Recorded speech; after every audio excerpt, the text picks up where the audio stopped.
As she mentioned, my name is Christian Saldana. I'm majoring in economics here at Wichita State, and I created this study with the help of Dr. Miles in the economics department. And my study analyzes the effectiveness of foreign aid in boosting economic growth in developing economies. And so if you can please go to the next slide. Okay, so just a little bit of background on foreign aid, little history. So the first official foreign aid program was the Marshall Plan. And the aim of the Marshall Plan was to redevelop Western Europe after World War II, but it was also to try to repel communist influence in the region. And this program proved to be a really big success, and the scope of foreign aid continued to grow throughout the decades. And at the same time, the World Bank and the IMF helped to make it more systemic and more transparent so it was easier to analyze. And over the decades, the focus of foreign aid changed from focusing on capital, like infrastructure, and more towards today, like the country's institutions. And many studies have analyzed the effectiveness of foreign aid, but the literature has been very inconclusive. Like researchers can't really agree on what is really going on with foreign aid. Like how is it really impacting like these economies? And so next slide, please. And so just to better understand foreign aid can take many different forms. It can be project financing, which is like developing like factories or dams, bridges, stuff like that. But it can also be debt relief. So donor countries loan out money to these recipient countries, but oftentimes these countries can't pay back the loans. And so a lot of times these donor countries just forgive the loans, but they also count that as foreign aid. So foreign aid can take many different forms. And foreign aid can be distributed through two main channels, which is bilateral foreign aid. That's when the donor government just directly gives money to the recipient government. And another channel is the multilateral foreign aid, which is when these donor governments give money to these international organizations, such as the World Bank or the IMF. And then these organizations distribute the money to these other countries. And just some definitions, some words that are used in my study and in the literature in general is net foreign aid, which is just a combination of bilateral and multilateral foreign aid, and official development assistance, shortened to ODA. And this is just the official statistic countries use to analyze foreign aid in general, either in their country or like in the entire world, all the countries put together. And so if you can please go to the next slide. And so in a lot of these studies, they control 4 variables that impact economic growth.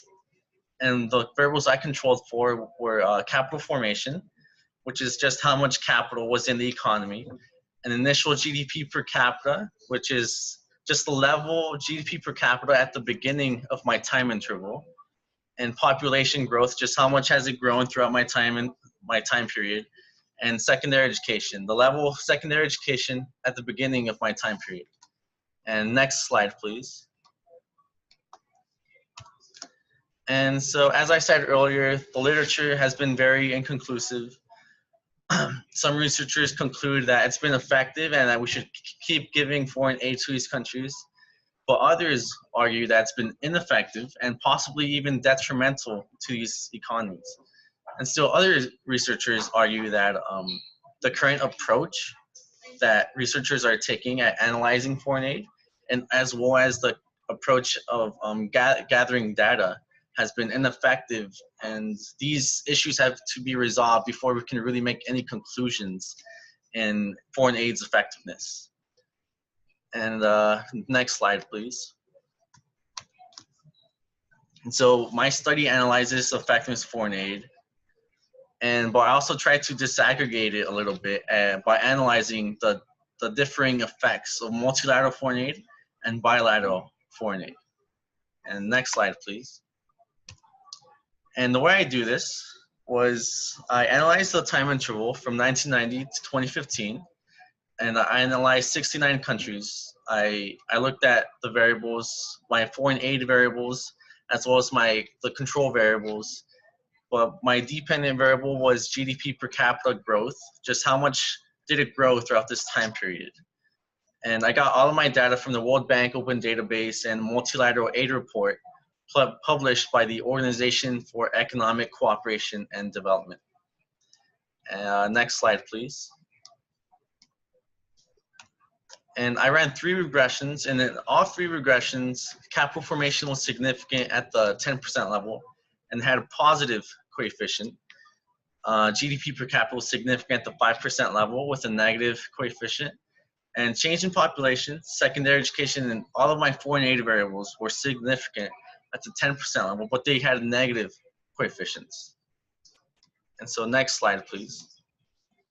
And so just a little bit of a better idea of what this means is that my foreign aid variables had a negative relationship with economic growth, meaning that more foreign aid causes less economic growth.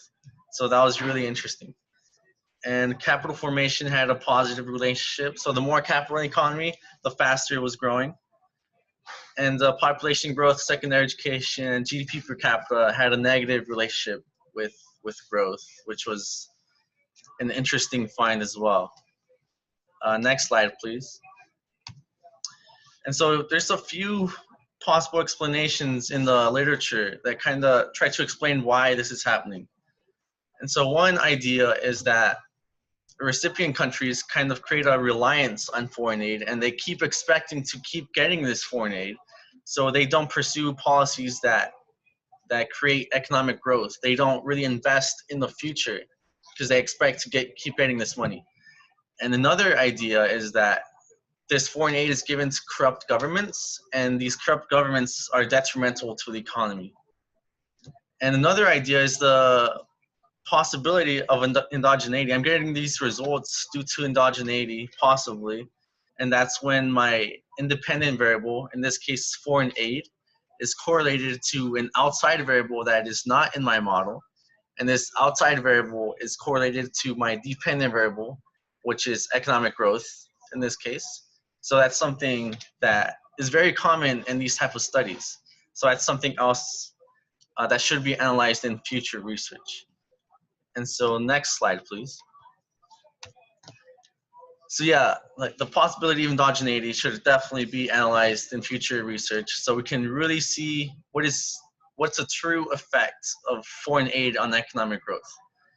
And one way of doing this is by using instrumental variables, and there's a few other techniques that are available as well. And something else that should be analyzed is the relationship between foreign aid distribution and corruption in government. And if you can please go to the final slide. These are my references, and I'll open up to questions now.